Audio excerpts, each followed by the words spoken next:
Hi guys, welcome to Tactim channel. Hope you're doing well. In this video, I'm gonna be showing you how to add multiple email accounts on iPhone or iPad. So firstly, let's go to settings.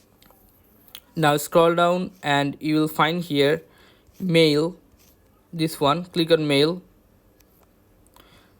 Now choose accounts. Now click on add account. I have already an account. Now I'm opening my second account or multiple account. You can see, click on add account. Now click on Google.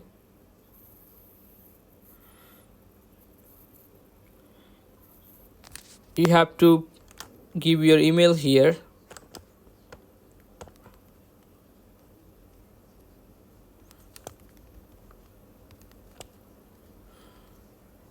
Now click on next.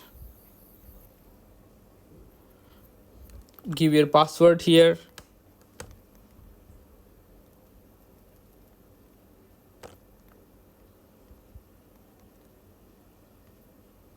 Now click on next again.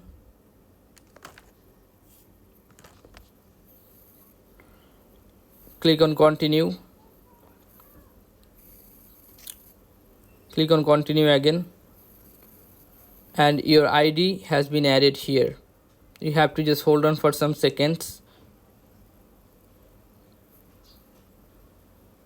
Click on save, which is top right corner. Your account is added, this one. Okay, so this is how you can add multiple account on iPhone. So if you find this video helpful, then please give a thumbs up and don't forget to subscribe the channel. Thank you so much for watching the video.